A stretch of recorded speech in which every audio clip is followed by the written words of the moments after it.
बोलो श्री गुरु महाराज की जय।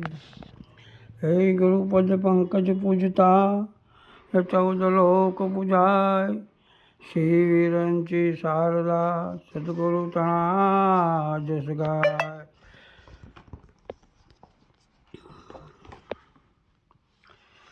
शब्द सदे सद्गुरु न सद ब्रह्म को जान। व्यापक को व्यापक से कशु ना बने साक्षी मात्र जिम जय। शब्द सब तो कोई कहे आको शब्द विदे जीव्या पर आवे नहीं नरखी परखी करिए रे नरखी परखी करिए रे।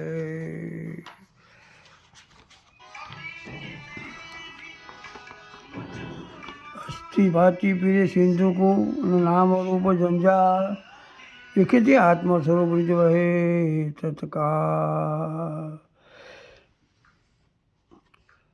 तत्वसार त्रिलोक मान गुरु गोविंद एक रूप आज जन्मत एक से हरि गुरु संत स्वरूप संत स्वरूप। संतता को जानिए दुबे दुभावे नहीं फल फूल तोड़े नहीं रहे बगीचा की मई। बोलो सद्गुरु महाराज की जय। आज के आनंद की जय। આજે આપણે એક શંકર મહારાજની વાણી છે એ બોલીશું અને સત્સંગ કરીશું। અનુભવી કોઈ આવો રે અનુભવ કરવા। અનુભવી કોઈ આવો રે અનુભવ કરવા। સાચો અર્થ શોધી લાવો રે અનુભવ કરવા। એ સંત શું કહે છે કે જે આ વાતના જાણકાર હોય જે અનુભવી હોય જેને અનુભવ કર્યો હોય અને તેની મોજ કરી રહ્યા હોય એટલે તેને અંતરમાં મનન અને નિધ્યાસન કરી જેમ છે તેમ દળ અપ્રોચ કે જે વાત કહેવામાં ના આવે સમજવામાં પણ શબ્દો ઓછા પડે તેવા મહાપુરુષોને કહે છે કે તમે આ વાક્યનો ઉકેલ કરો જેમ છે તેમ તત્વ પ્રગટ કરી તમારો અનુભવ ને અનુભૂતિ જાહેર કરો જેથી સત્ય નિચોડ સર્વ અનુભવમાં આવે એવા બ્રહ્મનિષ્ઠ અને બ્રહ્મશ્રુતિ મહાપુરુષો જે ત્રણેય વાક્ય છે તેમની આ વાત કહી છે એટલે એમને કહ્યું કે તમે સમજાવો। આગળ કહ્યું આબમાંથી તાણી તાણી ભર્યું મેં મટકીમાં પાણી પીવા જતા હું પીવાણી રે અનુભવ કરવા। પીવા જતા હું પીવાણી રે અનુભવ કરવા।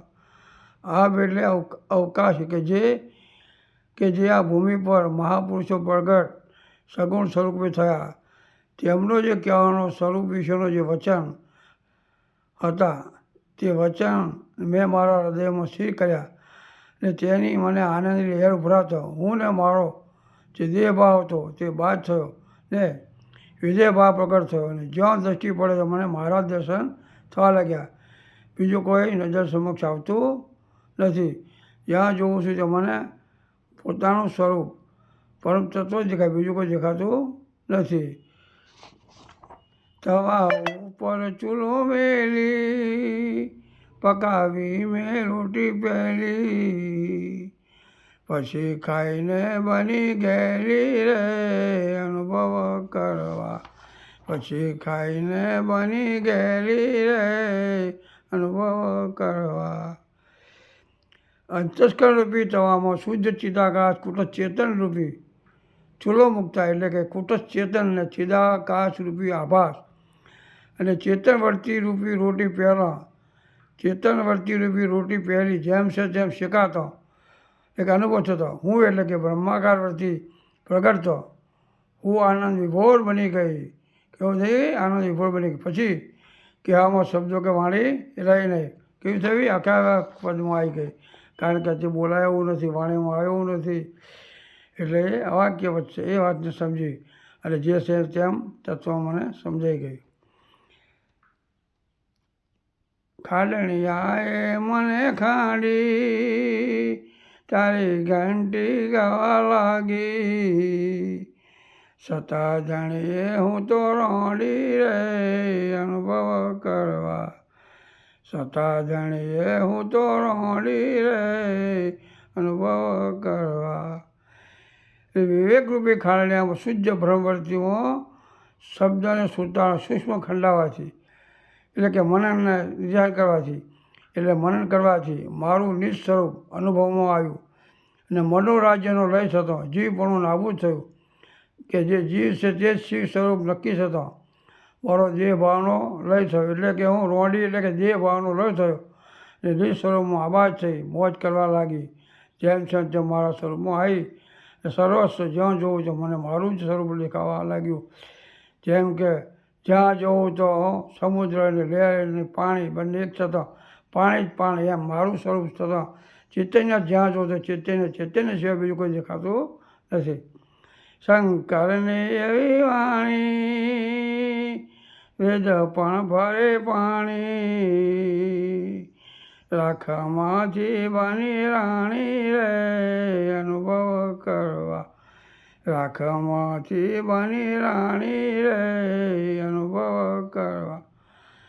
મહત્તત્વ જે શંકર નામના કાઢી પ્રગટ થયું તેમના વચન વેદના તત્વવેતાને પણ સમજવા અઘરા છે. વાતો જેમ છે તેમ પરોક્ષ કરી રહ્યા છે અને તત્વવેતા અપરોક્ષ નિજ ઘરમાં સમજાવી રહેણી કહેણીને અનુભૂતિથી વચન ગવાઈ રહ્યા છે.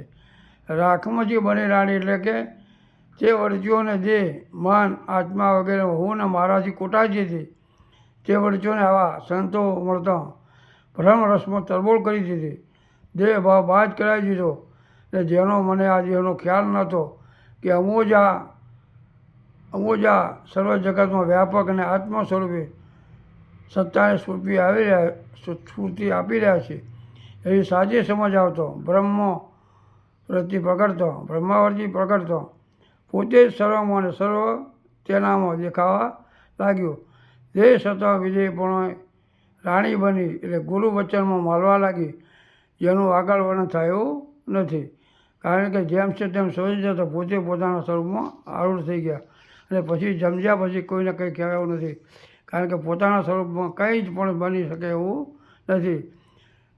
કારણ કે ત્યાં મન બુદ્ધિ ચિત્તનો ત્યાં પણ ચાલે એવું નથી. કારણ શેષમાં છે બુદ્ધિ છે પણ બુદ્ધિ પણ ત્યાં પહોંચી શકે નહીં. એવું જ પોતાનું સ્વરૂપ છે એ આત્મતત્વ પ્રગટ થતો પોતાના મોજ કરે છે. બોલો સદગુરુ મહારાજ કી જય.